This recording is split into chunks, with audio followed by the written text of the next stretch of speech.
June 7, 1721. The harbor of Bergen, Norway. The smell of salt, tar, and rotting fish hangs thick in the damp, cold air. Wooden hulls groan against the wharf. Here, amidst the clatter of cargo and the shouts of sailors, stands a man who believes he is about to change the world. His name is Hans Egede. He is not a king or a general, but a Lutheran priest, a man of faith haunted by a ghost. The ghost is a lost colony. A Norse settlement established by Eric the Red over 7 centuries prior, simply known as the Eastern Settlement. No word, no ship, no whisper has come from Greenland for over 300 years. What happened to those souls? Did they cling to their faith in that vast, icy silence? Or did they perish, forgotten by God and Europe? This question is an open wound in Egede's conscience. He must find them. He must save them. Look at his ship, the Hobbit, the Hope. It is a tiny wooden world, perilously overloaded with dreams and desperation. It carries not just Egede, his wife Gertrude, and their 4 small children, but also a handful of soldiers, a few craftsmen, and enough supplies to survive a few months in a land none of them can truly comprehend. They are armed with 17th-century maps that depict a Greenland of verdant fjords and gentle coastlines, a cartographer's fantasy, a medieval lie that has stubbornly persisted. They believe they are sailing toward a harsh but habitable Scandinavian outpost. They are sailing, in fact, toward the most dangerous and deceptive piece of real estate on the planet. For weeks, the voyage is a trial of fog and freezing spray. Then the land reveals itself. It is not a gentle green land. It is a monolith, a seemingly endless wall of black rock weeping with glacial ice, crowned with a white desert 2 miles thick. The wind howling off the ice cap doesn't whistle. It roars, a sound that speaks of ancient, indifferent cold. This is the first visceral shock. There are no welcoming Norse farmers, no smoke from hearths, only the monumental, crushing silence of a landscape that has consumed civilizations. Egede and his party finally make landfall on an island they name Hope Island. It is a bleak, rocky perch. Their first task is not celebration, but sheer survival.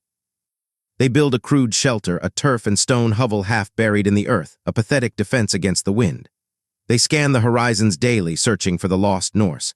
They find ruins, stone foundations of longhouses overgrown with hardy grass, crumbling church walls. They find silence. The Eastern Settlement is not lost. It is a graveyard. The Norse are gone, vanished, defeated not by war, but by the slow, inexorable tightening of the land's icy fist. The realization dawns on Egede, but he does not waver.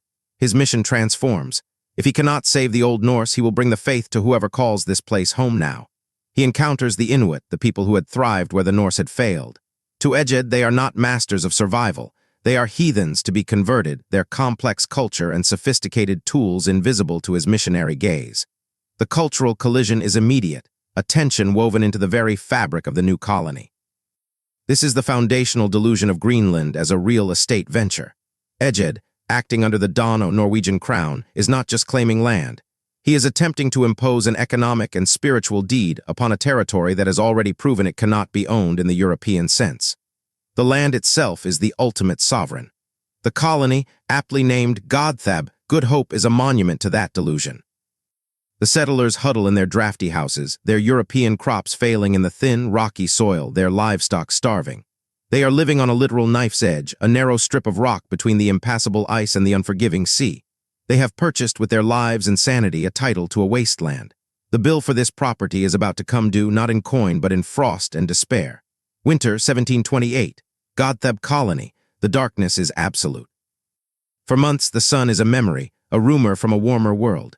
Inside the squat, turf-walled houses, the air is thick with the smell of burning whale blubber, unwashed bodies, and damp wool.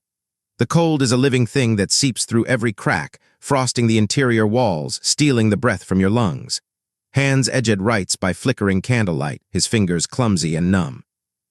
His letters back to Copenhagen are not just reports. They are feverish prayers for reinforcement, for recognition, for a sign that the world remembers them. His wife Gertrude is sick, a deep, rattling cough echoing in the cramped space. Their children, who sailed with dreams of adventure, are now pale, quiet ghosts, their eyes too old for their young faces. This is the daily reality of the colonial enterprise. The Danish crown, viewing Greenland through a mercantilist lens, sees not a land but a ledger. It establishes the Royal Greenland Trading Department, granting it an absolute monopoly. The theory is elegant. Establish trading posts, convert the Inuit to both Christianity and economic dependence, and harvest the Arctic's bounty, whale oil, seal skins, walrus ivory, and the precious narwhal tusk, sold in Europe as the horn of the unicorn. The land itself is worthless. Its value lies in what can be extracted from it and shipped out. This is the second great delusion, that Greenland can be run as a closed, profitable company store. But the land resists accountancy. Supply ships from Denmark are capricious angels, often delayed by storms, ice, or the simple neglect of a distant bureaucracy. When they fail to arrive, the colony teeters on the brink of starvation. The Inuit, masters of this environment for millennia, watch the struggling Europeans with a mixture of pity and bemusement. They offer food, seal meat, kiviak, fermented seabirds, lifelines that taste of humiliation to the settlers. The trade, designed to create dependency, begins to flow in reverse. The Danes need Inuit hunting skills to survive. The Greenlanders engage with the trade posts on their own terms, often playing the Danish monopoly against occasional Dutch whalers for better prices. Yet the colonial machine grinds on. New settlements are staked out with royal names: Christianshavn, Jakobshavn, each a tiny, fragile bubble of European ambition on the rocky shore. The focus is relentlessly coastal, a clinging to the hem of the ice sheet. Surveying parties armed with sextants and stubbornness map fjords and name mountains, imposing a European geography upon a land that already had its own names, known for generations in the oral histories of the Inuit. The act of mapping feels like control, but it is an illusion. The true conflict is not with the Inuit, nor even directly with the Danish crown.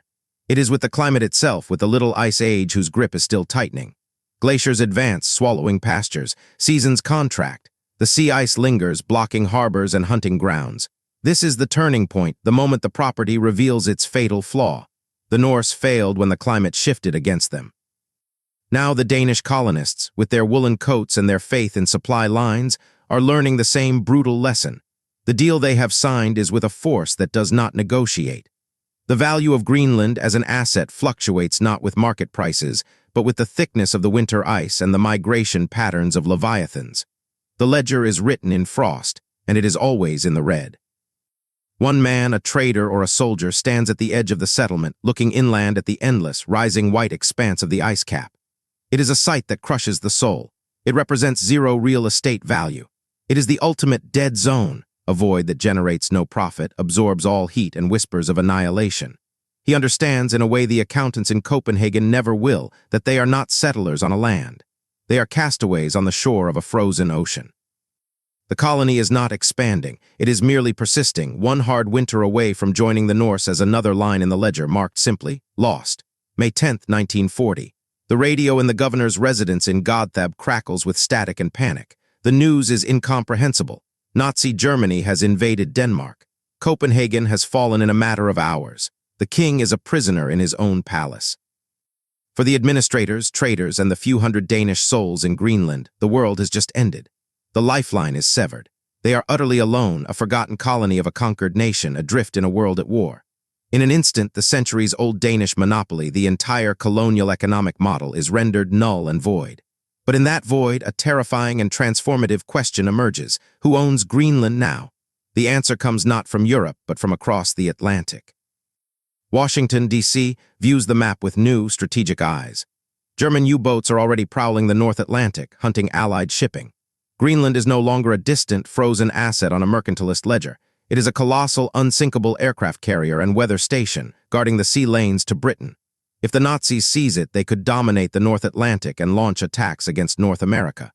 The United States, still officially neutral, moves with decisive speed. In a dramatic breach of diplomatic norms, the Danish minister in Washington, Henrik Kaufmann, disavows the occupied government in Copenhagen and on his own authority signs an agreement with the United States. The deal: American protection in exchange for the right to build military bases. Now witness the surreal invasion. Summer 1941.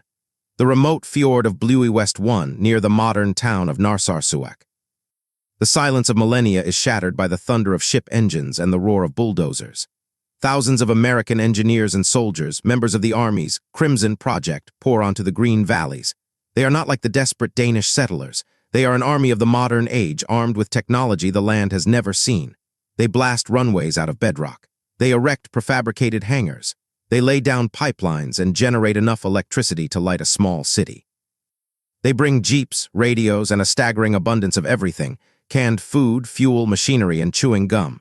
For the local Greenlandic Inuit and the stranded Danes, it is a cultural earthquake.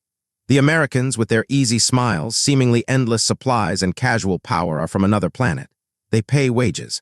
They introduce previously unimaginable goods. They build hospitals and airdrop emergency supplies to isolated settlements. The paternalistic, scarcity-based Danish monopoly is replaced overnight by the overwhelming, generous force of the American military-industrial complex. The Greenlanders get a glimpse of a different future, one of connection and potential abundance. But this protection is a new kind of deed on the property. The U.S. bases, Bluey West 1, Bluey West 8, Thule, are sovereign American territory on Danish soil, established by a treaty whose legitimacy hung on the signature of one man. This is the climax of Greenland's dangerous real estate history. Its value is suddenly, catastrophically reappraised. It is no longer about blubber and ivory. It is about geopolitics. Its worth is measured in miles of radar coverage and minutes of bomber flight time to Moscow. The war ends, but the strategic imperative deepens with the Cold War. The new frontline is the Arctic. In utmost secrecy, the United States engineers its most audacious property deal on the island. In 1951, they negotiate for a new, gargantuan base at Thule, in the far north, just 900 miles from the North Pole. The location is chosen for one reason. It is the perfect launch pad for intercontinental bombers and later nuclear missiles aimed at the Soviet Union. To build it, an entire Inuit settlement is forcibly relocated. Their ancestral hunting grounds vanished under tarmac and concrete. The message is chillingly clear. In the calculus of global survival, the needs of the people living on this real estate are subordinate to the needs of those who claim to need it from afar. Greenland, the land that consumed Norse farmers and bankrupted Danish traders, has now become a dagger pointed at the heart of the world, its true owners viewing it only as a coordinates on a strategic map. The dangerous deal had escalated from commercial folly to a planetary stakes gamble. January 21, 1968. Above the dark, frozen waters of Baffin Bay, a U.S. Air Force B-52 Stratofortress, codename Hobo 28, is on a routine Chrome Dome alert mission. It carries 4 hydrogen bombs. A fire breaks out in the cabin. The crew fights it, but the acrid smoke overwhelms them. They have no choice. They give the order to bail out.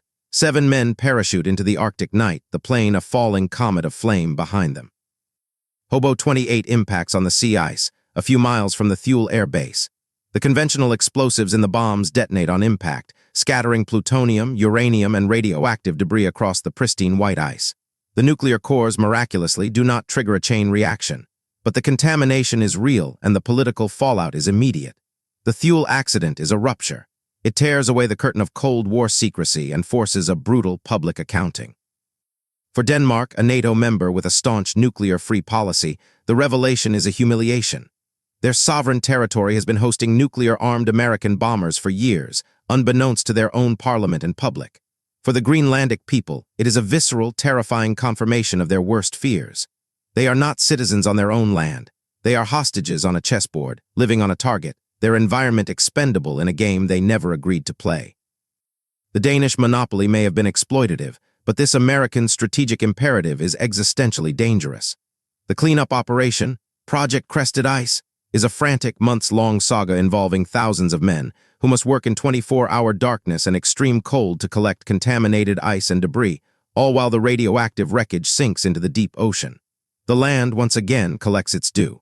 This event catalyzes a profound shift in Greenland. The colonial mindset, first Danish mercantile, then American strategic, begins to crack under the weight of its own contradictions. A new generation of Greenlanders, educated and politically aware, starts to ask a revolutionary question. If this land is so strategically valuable, so rich in potential resources, why are we not the ones to benefit? Why are we tenants in our own home? The Greenlandic independence movement finds its steel in the radioactive ice of Thule. Home rule is granted by Denmark in 1979, a major step towards self-governance.